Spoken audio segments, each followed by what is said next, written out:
आइए सुनते हैं मुंशी प्रेमचंद की कहानी पूस की रात।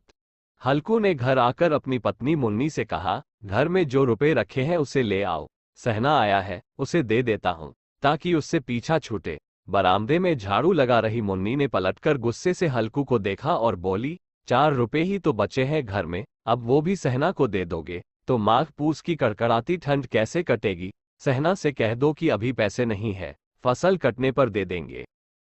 हल्को एक घड़ी सोच में पड़ गया कि मुन्नी की बात भी सही है, कंबल के बिना ठंड काटना मुश्किल हो जाएगा। लेकिन हल्को उस रियल सहना को जानता था, वो पैसे लिए जाएगा नहीं।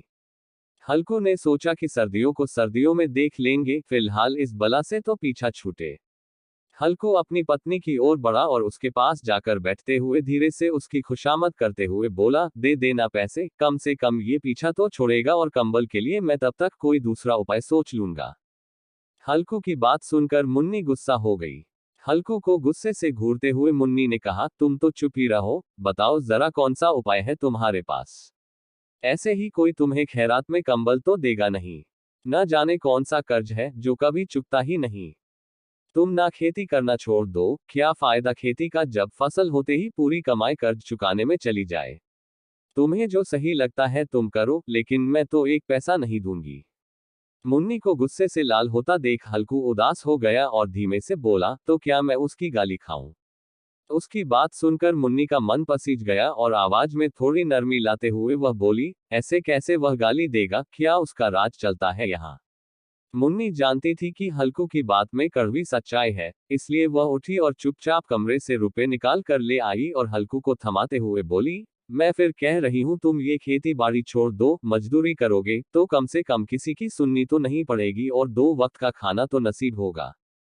मुन्नी की बात सुनकर हल्कू चुपचाप सिर झुकाए रुपए लेकर बाहर चला गया। हल्कू उन 3 रुपए की अहमियत जानता था, जिसे उसने पाए पाए जोड़कर कंबल खरीदने के लिए जमा किए थे। सहना को रुपए थमाते हुए हल्कू के हाथ कांपने लगे, जैसे वो सीने से अपना दिल निकालकर सहना की हथेली में रख रहा हो। वक्त बीतता गया और पूस की वो कड़कड़ाती सर्द रातें भी आ गईं। आसमान में जैसे चांद तारे भी ठंड से ठिठुरते लग रहे थे। हल्कू अपने खेत के किनारे बांस व पत्तों से बनाई मचान के नीचे पुरानी सी चादर ओढ़े कपकपाते हुए बैठा था और साथ में उसका कुत्ता जबरा भी उसके साथ था, जो सर्दी के कारण बार बार कू कू की आवाज निकाले जा रहा था। ठंड इतनी ज्यादा थी कि दोनों की आंखों से नींद कोसों दूर थी।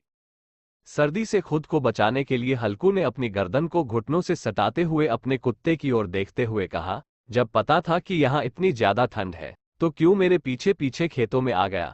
घर में होता तो कम से कम चारदीवारी में इतनी ठंड तो न लगती। अब पड़े रहो ठंड में यहाँ। अब जबरा शांत हो गया था। शायद उसे पता चल गया था कि उसके मालिक को कू कू की आवाज से नींद नहीं आ रही है। Report add. इसके बाद हल्कू गर्दन को घुटनों पर सटाए सोचने लगा, सब किस्मत किस्मत की बात है, हम यहाँ ठिठुरते हुए रात काट रहे हैं और वो पैसे वाले बिना कुछ किए ही मजा लूट रहे हैं। इसके बाद हल्कू ने चिलम भरी और ठिठुरते हुए उसे पीने लगा। हल्कू ने अपने कुत्ते जबरे को देखा और कहने लगा, आज ये रात किसी तरह काट ले, कल मैं तेरे लिए यहाँ पुआल बिछा दूंगा, तब ज्यादा ठंड न लगेगी। हल्कू वहीं जमीन पर लेट गया और सोचा कि कुछ देर के लिए आंख मूंद कर सो लूं, लेकिन जैसे ही उसने आंखें बंद की, ठंड की चुभन जैसे पूरे शरीर में सुइयां चुभोने लगी। कुछ देर करवट बदलने के बाद हल्कू पूस की रात को कोसते हुए उठकर बैठ गया। जब सब कुछ करने के बाद भी ठंड जाने का नाम ही नहीं ले रही थी, तो हल्कू ने पास बैठे अपने कुत्ते को उठाया और उसे गोद में लेकर लेट गया। ठंड से बचने के लिए जबरे के शरीर से आ रही दुर्गंध को भी हल्कू ने नजरअंदाज कर दिया। जबरे को भी गर्माहट मिल रही थी और उसने भी आंखें मूंद ली थी और सोने की कोशिश कर रहा था कि तभी जबरे को कोई आहट सुनाई दी और वो एकदम सावधान की मुद्रा में खड़ा हो गया। जबरा अचानक मचान से बाहर निकला और इधर उधर दौड़ते हुए जोर जोर से भौंकने लगा। कुछ देर यहाँ वहां भौंकने के बाद जबरा दोबारा हल्कू से सटकर बैठ गया। ऐसे ही रात का 1 और घंटा बीत गया और ठंड कम होने का नाम ही नहीं ले रही थी। हल्कू उठकर बैठ गया। वो दोनों हाथों से टांगों को कसकर पकड़े हुए घुटनों पर सिर टिकाए बैठा था। ठंड में हल्कू को लगा कि जैसे उसका खून जम गया हो और वह बेबसी से बस सुबह होने का इंतजार करने लगा। हल्कू के खेत के सामने ही आम का एक बड़ा सा बाग था, जिसे देखकर वो सोचने लगा कि पतझड़ शुरू हो चुकी है और जरूर इन पेड़ों से पत्तियां झड़ी होंगी, तो क्यों ना इसके सूखे पत्ते लाकर देर तक आग सेक लूं। हल्कू ने सोचा कि वह पत्तियां उठाने तो चला जाए, पर कहीं रात के अंधेरे में उस पर कोई जानवर हमला न कर दे और उसे ऐसे देखकर कोई भूत ना समझ ले। कुछ देर यूं ही सोचने के बाद हल्कू एकदम से उठा और एक सूखे पौधे को उखाड़कर उसे मशाल की तरह जलाकर पेड़ों की ओर चल पड़ा। अपने मालिक को जाता देख जबरा भी झट से उठ गया और दुम हिलाते हुए हल्कू के पीछे हो लिया। पेड़ों के पास पहुंचकर हल्कू ने उन विशाल पेड़ों को देखा, जो अंधेरे में और भी डरावने लग रहे थे।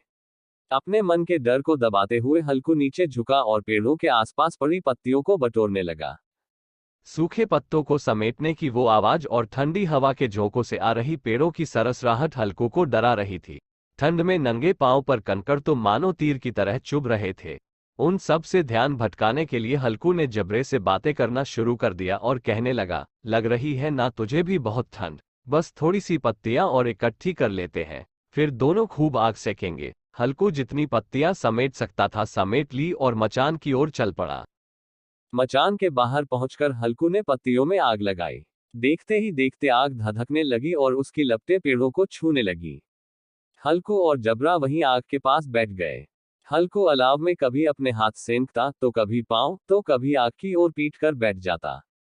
जबरा भी आग के पास पसर कर लेट गया और उन लपटों को देखने लगा। हल्कू जबरे की ओर देखकर कहने लगा, कहा था ना मैंने, अलाव जलाते ही ठंड नहीं लगेगी, अब सेक लीजिए भरकर आग।